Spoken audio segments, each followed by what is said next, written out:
ডিফুতে চোরের দৌরাত্ম্য বেড়েছে। আতঙ্কে সাধারণ মানুষ বিস্মিত ও আতঙ্কিত হয়ে পড়েছে। ডিফুতে চোরের দৌরাত্ম্য ক্রমশ বেড়ে চলেছে। ব্যক্তিগত বাড়ি থেকে শুরু করে বিদ্যালয় পর্যন্ত চোরদের নজর পড়ায় সাধারণ মানুষ বিস্মিত ও আতঙ্কিত হয়ে পড়েছে। 2-3 দিন অন্তর অন্তর ডিফুর বিভিন্ন বাড়িতে চোরেরা চুরি চালিয়ে যাচ্ছে। ডিফু সদর থানার কাছেই রজিতা কাকতির বাড়িতে কিছুদিন আগে দিনের বেলাতেই চোরেরা চুরি চালায়। সেখান থেকে প্রায় 15 থেকে 20 লক্ষ টাকার সোনা ও হীরার গয়নার পাশাপাশি নগদ অর্থ লুট করে নিয়ে যায়। শনিবার ডিফু ফরেস্ট কলোনির একটি বাড়িতে চোরেরা আবার চুরি চালিয়ে নগদ প্রায় 1 লক্ষ টাকা সহ অন্যান্য সামগ্রী নিয়ে পালিয়ে যায়। ডিফুর রামু মন্দিরের পাশের একটি বাড়িতে রাতে চোরেরা ঘুমের ওষুধ ব্যবহার করে চুরি চালায় এবং সোনার অলংকার, নগদ অর্থ ও মোবাইল ফোন নিয়ে যায়। গতরাতে ডিফু মেডিকেল কলেজের পাশে অবস্থিত একটি মিনি হাই স্কুলে চোরেরা দরজা ভেঙে এবং সিসি ক্যামেরা ঢেকে চুরির চেষ্টা চালালেও কিছু নিতে পারেনি। এছাড়াও বিভিন্ন বাড়ি থেকে গ্যাস সিলিন্ডার চুরির ঘটনাও ঘটছে। ফলে ডিফুর বাসিন্দারা এখন চোরের ভয়ে বাড়ি ফেলে কোথাও যেতে সাহস পাচ্ছেন না। অন্যদিকে পুলিশের ভূমিকা নিয়েও প্রশ্ন উঠেছে। পুলিশের দুর্বলতার সুযোগ নিয়ে চোরেরা নির্বিঘ্নে চুরি চালিয়ে যাচ্ছে বলে অভিযোগ করেছেন স্থানীয় বাসিন্দারা। মানে ডিফুত যতে ততে বহুত মানে চুৰিৰ মানে উপদ্ৰৱ চলি আছে। গতিকে এইটো অলপ দিনৰ আগতো শুনিছো এঘৰ মানুহৰ ঘৰত বহুত কিবা কিবি অসুখৰ কাৰণে পইচা ট্ৰিটমেণ্ট কৰিবলৈ থোৱা সেইবিলাকো নিছে। আমাৰে স্কুলৰ মানে ষ্টুডেণ্টৰ গাৰ্জেন হয়, তেওঁলোকৰ ঘৰতো বহুত অনিষ্ট কৰিছে, বস্তু নিছে। গতিকে ইমান আৰু কৰবাত যতে ততে হৈয়ে থকা শুনিছো অলপ দিনৰ পৰা। কিন্তু সেইটো বিষয়ে মানে প্ৰশাসনে অলপ মানে ৰিকুৱেষ্ট কৰিছো যে তেওঁলোকে মানে অলপ এইটোৰ প্ৰতি গুৰুত্ব দিয়ে আৰু এইটো মানে ভালকে অনুসন্ধান কৰি মানে কথাবোৰ গুৰুত্ব দি অলপ চাব লাগে। আজি ৰাতিপুৱা আমাৰ স্কুলত এটা ঘটনা হৈছে। মই ৰাতিপুৱা 5 বাজি সময়ত মৰ্ণিং ৱাক যাবলৈ কাৰণে ওলাইছোঁ। যেতিয়া দেখিলোঁ মোৰ মেইন গেট দৰৱাজাটো বাহিৰৰ পৰা লক হৈ আছে। তাৰ পৰা মই বেলেগ দৰৱাজাৰ ফালে ওলালোঁ। ওলাই পেলাই দেখিলোঁ যে মোৰ স্কুলত মানে এটা মানে বাটালি আৰু কিবা খুৰপি এটা তলত পৰি আছে। তো সেইটো কাৰণে মই চালোঁ মানুহবিলাকে কি হ'ল এনেকুৱা, মইতো এনেকুৱা ৰখা নাই।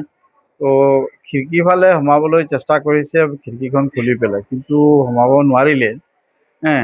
তাৰপাছত কি কৰিছে, মোৰ ঘৰৰ স্কুল ঘৰৰ ওপৰত যিটো বিল্ডিং আছে তাৰ ওপৰৰ পৰা এখন ভঙা চেয়াৰ আৰু এটা ৰড আনি পেলাই হেডমাষ্টাৰ ৰুমৰ যে দৰজাটো ৰড দি ভাঙি দিছে। ভাঙি পেলাই ভিতৰত সোমাইছে। সোমাই পেলাই এখনৰ টাৱেলো পেলাই গুচি গৈছে। ড্ৰয়াৰবিলাক খুলিছে, চাইছে টকা পইচা আছে না নাই। কিন্তু আমাৰ কপাল লাগ ভাল, আমি একো টকা পইচা ৰখা নাছিলোঁ। তো একো লৈ যাব পৰা নাই। কম্পিউটাৰ আছিলে, কম্পিউটাৰো একো হোৱা নাই। মানে এনেকুৱা কৰি পেলাই গুচি গৈছে। এইটো মই এইটো দেখা পালোঁ ধৰি লওক 5:30 মৰ্নিং 5 ইমানেই আৰু, বেছি একো ক্ষয়ক্ষতি হোৱা নাই। বাকী বস্তুবিলাক ঠিক ঠাকেই আছে। চিচি কেমেৰা আছিলে, কিন্তু মোৰ লাকটো বেয়া।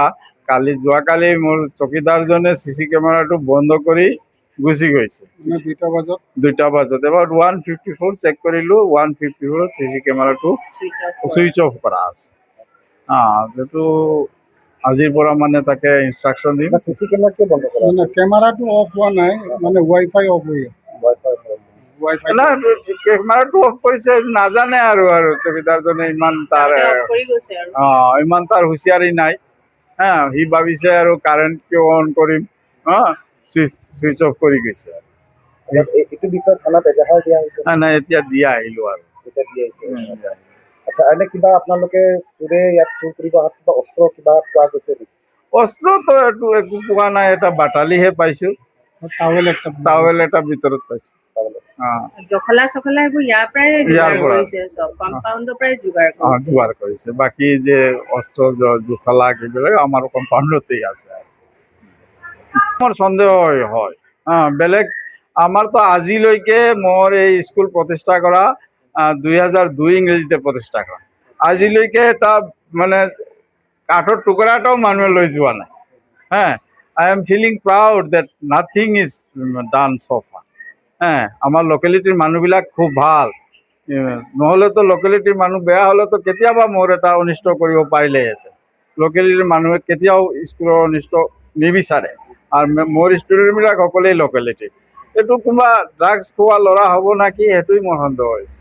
স্কুলৰ নাম কি আৰু এইটো ঠাইডোখৰ নাম কি? স্কুলৰ নামটো মিনি ইংলিছ হাই স্কুল, স্কুলৰ নামটো এইটো এৰিয়াটোৰ নাম Krishnanagar, opposite to Diphu medical college, near to Diphu medical. এতিয়া শুনি আছো বহুত জেগাতে হৈ আছে চুৰিবিলাক, য'তে ত'তে হৈ থকা শুনিছো, কিন্তু মানে আজি ৰাতিপুৱা এইটো লগত আপুনি একবাৰ কৈ দিয়ক।